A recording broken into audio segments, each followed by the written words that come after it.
What's up, everybody? Jason from Jason's Exotic Reptiles. Today I'm going to talk about why I feel Burmese pythons can make a really good first pet snake. Now, I first want to say right from the start of this is not a good first pet snake for everybody. And I would say it's actually, for the majority of people, it's a very bad first pet snake. So I encourage you guys to please watch this whole video. Don't just take a clip of what I'm saying and say, oh, this is a great pet snake for me. There's a lot of caveats to when and how this can be a good first pet snake for people. And again, it doesn't meet everybody's criteria. So I will get the snake out. I have a female Burmese python here. She's about 4 years old or so. So it's just, I'm trying to use different ages. I think if you guys watch some of my previous videos, you can see some different sizes. And I do encourage you also to watch my video I posted on Friday, so 2 days ago. And that may be very helpful to understand how to handle these guys safely, because there are always risks in handling any snake, specifically large constrictors. So definitely check that video out. So I'm going to pull this girl out, and we're going to get into why I feel they could be good first pet snakes for people. So this girl, I don't think she's been in any of my videos yet. I have quite a few hypos and different snakes like that. So she is a female hypo Burmese python. She's about 4 years old. And I think she's het albino, so het albino tends to give them this nice glow. She's also het for some other stuff like that, but I really like this girl. She's a beautiful snake, and I guess let's get into why I think they're good pet snakes. So firstly, I think they're good pet snakes because of their temperament. They have a really good temperament. As babies, they can be a little bit nippy or a little bit hissy. The Burmese pythons tend to be more vocal than anything, but I mean, you may even hear her give a couple hisses in the course of this video. But I do think that over time, they become awesome pet animals that can really calm down and very docile, really enjoyable animals to have out. Another reason why I think they're good pet snakes is because of their size. So a lot of people, when they get snakes, they want a giant snake like this. But they read all kinds of books and they read all kinds of articles and things like that. And then they kind of talk themselves out of why they shouldn't get this. They end up with something like a ball python or corn snake. They have, which, again, nothing wrong with those, but in their head, they wanted a large constrictor. And in reality, they got a small constrictor, a ball python, for instance. They have issues with it. They don't enjoy it. So they end up either getting out of reptiles completely, or they end up purchasing the snake that they want. The other one gets neglected or sold. And I guess where I'm getting at is this could be the end-all pet snake for somebody. So there's no reason to have 30 snakes because you finally got one that you really like and the one you really wanted. So I guess that's one of my biggest drivers for if you want a large constrictor, I'd say get one. But now here's some caveats to that. You need to have the space for them. And again, throughout this video, I do encourage you guys to watch it because I'm going to throw in a couple reasons why I don't feel like you should get them if you're in specific situations. So they're awesome snakes, like I said, because of their size, but they do require large enclosures. I made a video on minimum cage sizing. Again, 1 square foot per foot of snake is about the minimum, but when these guys get larger, that minimum kind of goes away because they're so heavy bodied, and they might need something a little bit larger than that as well. She's a handful right now. She's really getting me out of breath, but and she's not really full grown. She'll probably get another 4 or 5 feet before she's absolutely full grown, and that'll be over the next maybe 10 years or so. One huge reason why I don't feel Burmese pythons would be a good pet snake, or maybe they are, is depending on people's living situations or their age. For instance, if you're 15 years old, maybe you're a big 15-year-old, maybe you can handle a snake of this size. However, if you're planning to go to college, you got to think, who's going to take care of this snake? Where is this snake going to live? Or even, let's say you're 40 years old. You live in an apartment. Is this apartment going to be sufficient to house this snake when they're older? Are you going to move from this apartment, and are you going to be in a good situation to house this snake? Because it's really difficult to find housing and a home for a snake of this size, especially once they get a little bit bigger than this. A zoo doesn't want it. A lot of your friends aren't going to want it. Yes, you could sell it online, but who knows where that snake's going to go. So I'm a big advocate for, if you get a snake as a pet, it is a pet. It's not something that you can just say, oh, this was cool for a couple years and then sell it.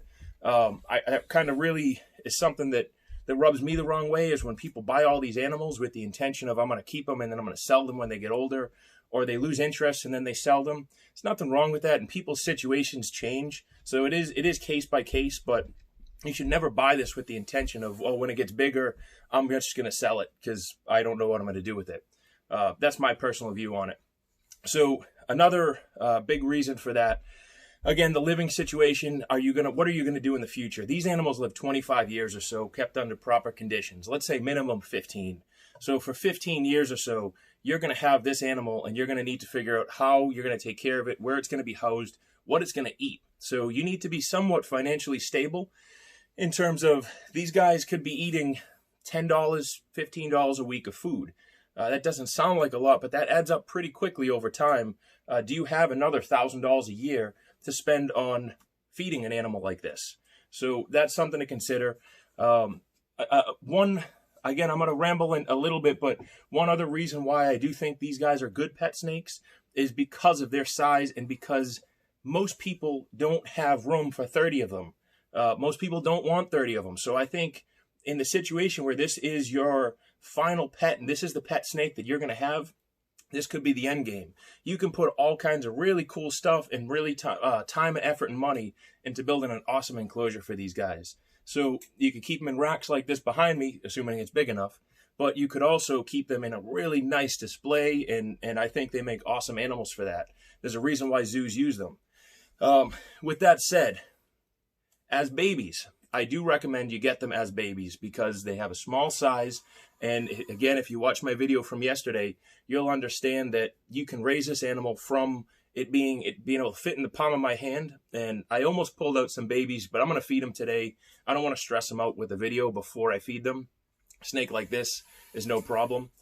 Some things that are difficult about Burmese pythons, I would say, is getting them eating. Sometimes it takes a little bit to get them eating on frozen thawed. Specifically as they're babies. As a small change in their environment can really stress them out. They have the intention or the potential to grow huge, but as babies, they're also in an environment that naturally, if in the wild, everything else is huge. So everything can eat them. So they get really nervous as babies, but they do calm down very quickly. And again, they tend to be more vocal and hissy than actually biting. But some of them can be a little nippy. At the same time, they calm down very quickly. They're really smart animals. So why I think they're good animals is because they usually eat readily. Once you get them eating from that baby stage, they're just on cruise control from there. There's very few peaks and valleys in terms of breeding season when they will go on hunger strikes. And for me, there's nothing more discouraging, nothing more stressful than when you're consistently trying to feed an animal that's on a hunger strike for breeding. That is one of the primary reasons why I left out ball pythons out of my video of what's the best pet snakes. So they can go on hunger strikes, and sometimes they'll go on hunger strikes and they're a pain in the ass to get back eating. These guys generally don't do that. They generally don't have breeding aggression like a retic may. Retics don't really have breeding aggression, but some males can be overly simulated maybe. In a sense, they're not aggressive or defensive. They're just like on high alert because they smell females and they want to breed, and they're very reactive. And Burmese pythons, the only time they tend to be reactive is when feeding, but you know that's happening. Assuming you're feeding in the cage, that's how you should, in my opinion, be feeding all large constrictors. When they're out, this snake knows there is no food. I could literally have a rat in my hand, and at this age and this size, it should by now recognize that food is not coming because it's never been fed that way. So keeping it out like this, there really isn't a danger of this mistaking something for food. That danger is always there, but so I would never actually hold a rat in my hand unless I'm trying to prove some stupid point. But it just significantly reduces your chances, and you have to take that as a precaution with Burmese pythons. I'm going to show you the teeth on this girl, and maybe I'm going to try. We'll see if I can get them out. And you'll maybe appreciate why. All right, I can't get her teeth out. I don't want to bother her too much. She's being really good for the video. But if you saw the teeth on her, you'd say, like, I don't want to get bit by that, especially if they bite and shake. So I'm going a little bit off topic on the video. I'm rambling on a little bit, but I think the key points to why they make good pet snakes is they get a great size. They're usually generally very docile like this. Temperament's fantastic, and they're fairly hardy. One thing I do want to touch on and why they may not make good pet snakes is they can be difficult to keep in an enclosure. They do need very high temps and a pretty good humidity. I've found the biggest mistake that people make with Burmese pythons is they keep them either super dry or overly damp. Burmese pythons come from Burma, but in an enclosure like we have in captivity, generally there's a little bit of airflow, not like they would in an open air environment. I found they do much better with a little bit less humidity and than actually more humidity. So I try to target around 60%, 60-70%, same as I would for a boa constrictor. And I do actually treat these just like boa constrictors. That's how I breed them. That's how I keep them. Breeding them is a little bit different, but in terms of temperature cycling, I think it works fantastic. So, I mean, as you can see, this girl is chilled out. I could sit on a couch with her all day. Anytime we handle reptiles, you have to keep in mind that what's comfortable and warm for us is probably a little bit cold for them. So I'm in a room that's 80 degrees right now. I'm borderline sweating with the tank top on, but so she's perfectly comfortable. She's on my body. She's keeping warm. If you're in your living room and it's 65 degrees, you shouldn't be keeping the snake out for much longer than maybe 15, 20 minutes because they're going to get cold quickly. So I am starting to ramble. Big points on do not get these snakes. If one, you're not prepared for a snake this size.